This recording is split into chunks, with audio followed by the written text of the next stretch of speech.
This person said the jinn is Arab pagan myth belief imported into Islam. It has nothing to do with reality. Okay, let's start comment, and this is the reality of the jinns. Please try to watch this video to the end before saying anything in the comment section. So let's go. Long before the first man was created, that's Adam, before the earth was forced the footstep of man, there existed another world.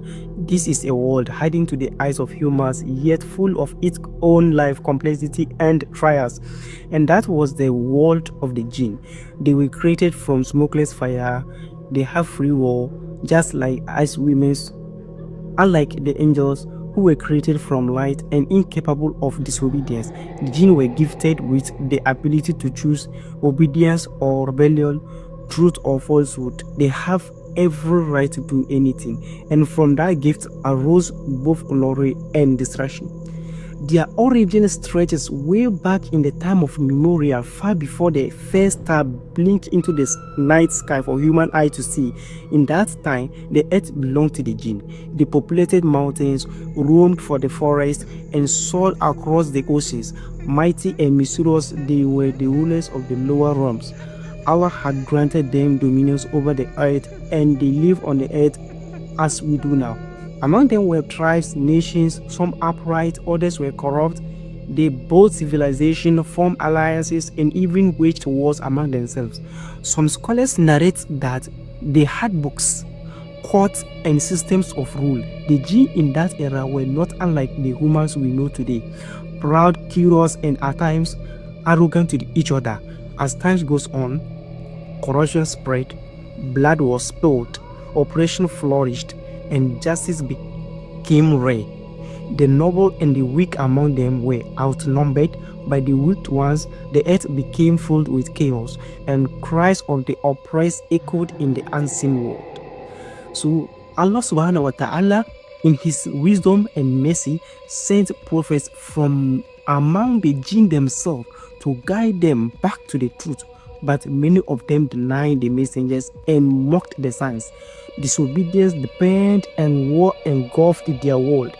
They were fighting each other, killing each other, and the weak ones were those who were always suffered.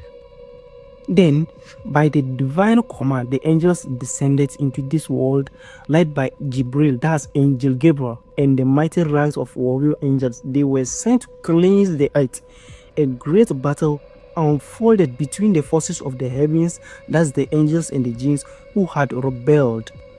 Fire met light. They fought too roughly. The jinn were overpowered, and many were scattered into the remote places of the earth, such as into the deep seas, desolated desert, dark caves, and the hidden corners of the world.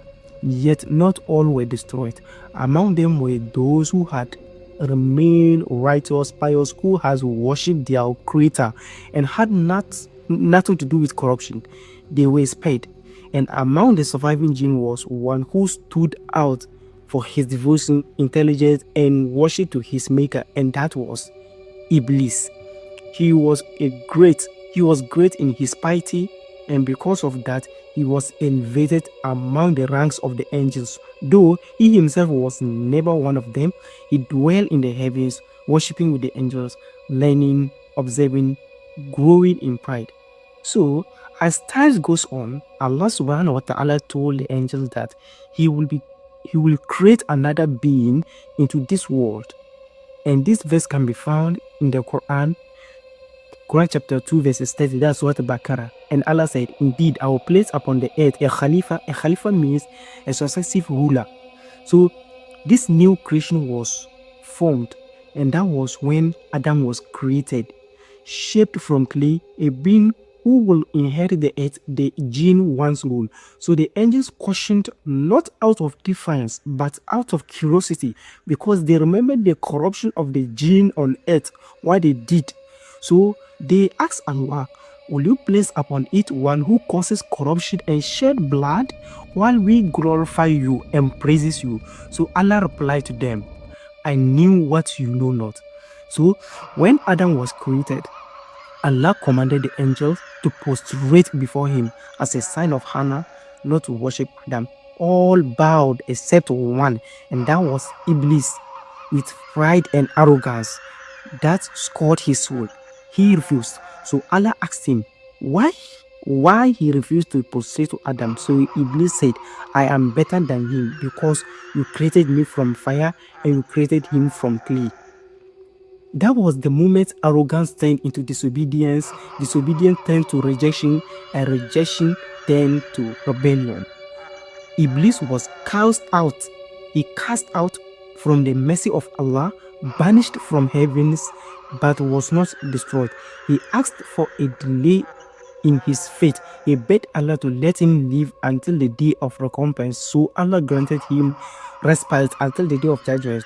So Iblis swore by the very essence of his grudge, saying, because you have sent me astray, I will surely sit in the weight of them on your right path, on the straight path, in Surah Araf, Quran chapter 7, verse 16.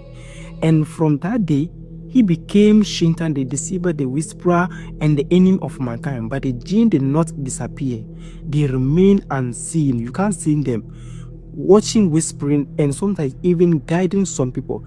Some follow Shaitan, others turn to the prophet that Allah sent to mankind, embraced the truth. Even in the time of Prophet Muhammad sallallahu alaihi wasallam, a group of jinn heard the Quran, and some of them believed in it. And this can be found in Surah Al-Jinn, Quran chapter 72, verses 1 to 2. And it is said, indeed, we have heard a wondrous Quran. It guides to the right course, and we have believed in it. Surah Al-Jinn. And that's the story to the jinn. Is one of a trial and free will, just like the story of man. And that's how the creation of the jinn was done. So the person in the comment section who just commented and said it's a belief of pagan Arabs. This is not a belief of the pagan Arabs. It's a reality that Allah subhanahu wa ta'ala created these beings before the creation of man. So they did this kind of things in the earth. That was the reason why God sent angels to fight them and remove them from this earth. And some of them were pious, some of them repented, as others were rebellious. So they scattered around the globe, hiding the dark corners of our places like the sea, desert. Even some of them like polite places where it is like forbidden to enter. That's where they like. So anytime you want to do anything, always seek a refuge of Allah subhanahu wa ta'ala. If we see this video very interesting, don't forget to give us a follow, and also give us a comment in the comment section so that we know how it is dealt with. And I shall be talking much about this thing. So assalamu alaikum. I hope this thing has educated us.